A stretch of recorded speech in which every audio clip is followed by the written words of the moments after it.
Hi, I'm Sam, and this is Sam Says. Today, I'm going to be diverting from what you normally see in my YouTube channel, and I'm going to just have an open discussion about Kickstarter and the way the board gaming industry uses Kickstarter today. And I kind of want to focus my discussion today on the new Kickstarter from CMON, which is Zombicide Invader or Invasion. At the time that I'm recording this, I just looked on Kickstarter. It's at about $1.3 million, which is, I mean, for CMON, that's fairly low, but for a Kickstarter in general, that's a ton of money.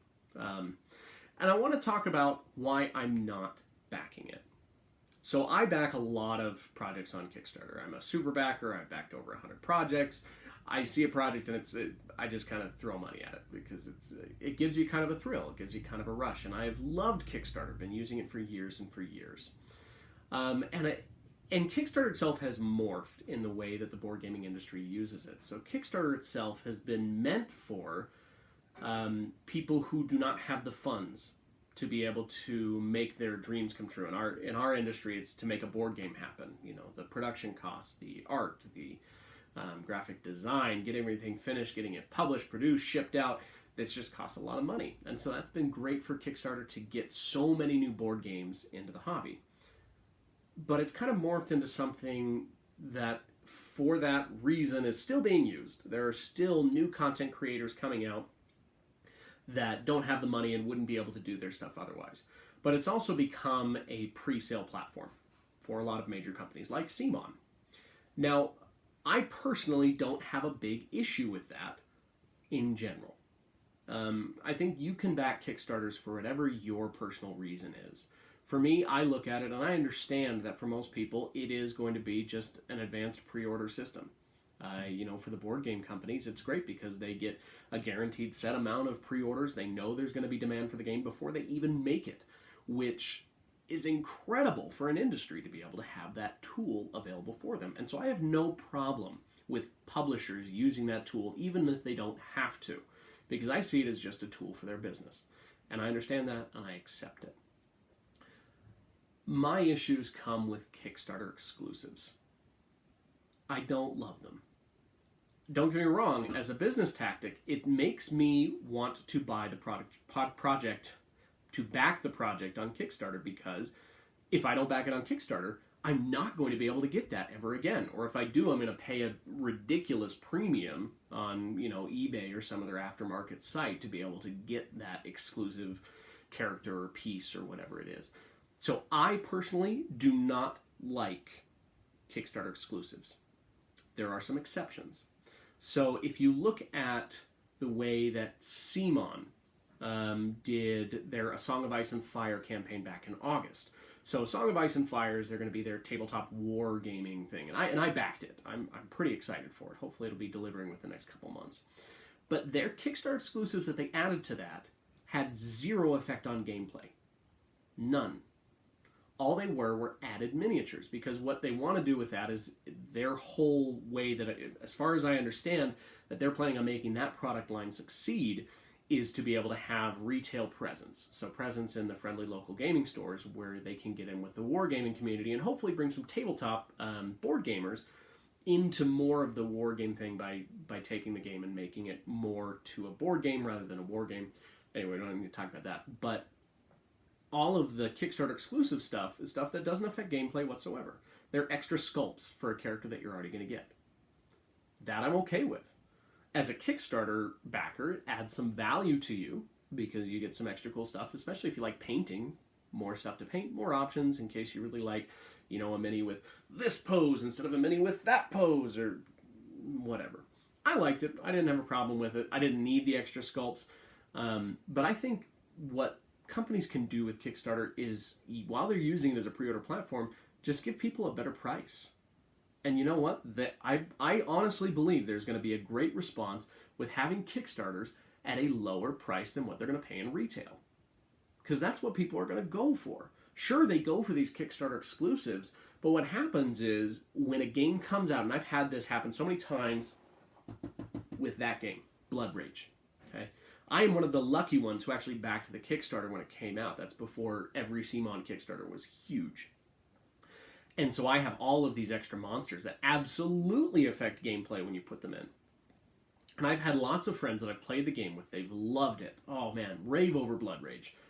But they're not going to buy it because they know that there are monsters out there that they can't have. Now, logically, does that make sense? No, not really, because you can still enjoy a great game. But they're not going to buy it because they know that something is out there that they don't have. And I'm the same way. If I didn't have Blood Rage, I'd probably still buy it because it's such a good game, but it would bother me to no end to know that there's stuff out there that I don't have access to, and that bothers me. I want to talk about how another company out there that works on Kickstarter projects does their Kickstarters and their idea of Kickstarter exclusives, and that's TMG, Tasty Minstrel Games.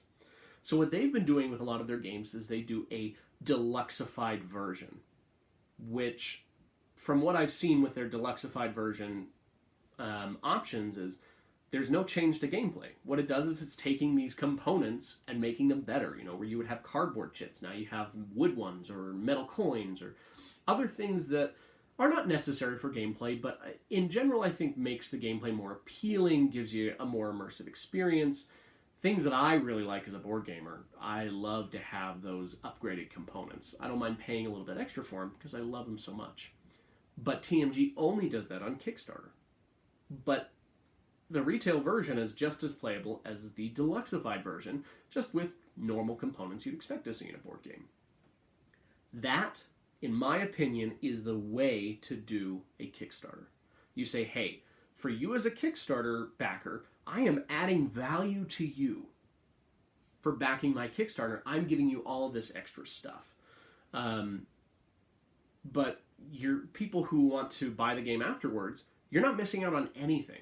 You get the exact gameplay experience that all of the other Kickstarter backers are getting. You just don't have metal coins. You know, you have cardboard coins. Oh no, it's the end of the world. Not a big deal. But it gives those people the same experience. I honestly believe that is the way to run a Kickstarter project. Gamelin Games, they do very similar. They do the deluxe edition, you know, so they have upgraded components, and they'll actually do mini expansions in there, so it's not quite the same. But the mini expansions just add a little base value. And if you go and see them at conventions, you know, they'll hook you up. You pay like $5 and you get the mini expansion. But it's the whole Kickstarter exclusive thing bothers me. But that's it. That's just kind of what I wanted to talk about. Is I wanted to get it off my chest and talk a little bit about how projects are running on Kickstarter. And I'm curious to know what your thoughts are on the industry. Do you like Kickstarter exclusives? Do you not like Kickstarter exclusives? The whole Zombicide board game, I am not backing it because I backed the original Zombicide. And then I backed Black Plague. And Black Plague, in my mind, is infinitely better than the original. It's a different theme, but they made the gameplay experience better. And I like a medieval theme a little bit more than kind of the post-apocalyptic. So it appealed to me more in that way. But I am not going to go and drop a ton of money, you know, at least $150. That's the base pledge to get everything, not including any add-ons you want to get for the new Zombicide. I'm not going to spend $150 to get essentially the same game. Now, did they make different options with gameplay and improve a few things? Yes. And I looked at it, and some of the things look pretty cool. But it's not worth me going out and buying a whole new game. For people who are brand new to Zombicide and just been looking for the way to get in, this would be a great option. You know, hey, you can get in with a Kickstarter with all this kind of cool stuff, and I don't mind that. And a lot of games have done this with retheming. Like you look at Carcassonne. You know, you have Carcassonne, but then you have Carcassonne Star Wars. Is it the same game? Pretty much, but one has a Star Wars theme. The difference in this is that you go out and buy Carcassonne, you're going to spend $35-40. You buy Carcassonne Star Wars, you're going to spend $35-40. It's not a huge dig into your pocket. Zombicide, on the other hand, you're $150 in for the base pledge, not including whatever else they're going to release during the Kickstarter campaign, because that's Simon's way, is they release so many optional buys to up the stretch goals and all of that jazz. But I am not going to be going in for that reason. And it hurts my soul a little bit that if for some reason later on I would want to get into that form of Zombicide, maybe something changes my mind and I really want to get it, then I'm not going to be able to get everything because I didn't back the Kickstarter. And for that reason, even if I did want to buy it, I probably wouldn't. Does it make sense? No. But that's how it is. So, that was it. Leave me some comments in the comment section. I'd love to hear what you have to think. I'm Sam. This was Sam Says. If you can, I'd love if you hit subscribe. If you like the video, check me out on Instagram, on YouTube, and on Facebook. Thank you for watching, and have a great day.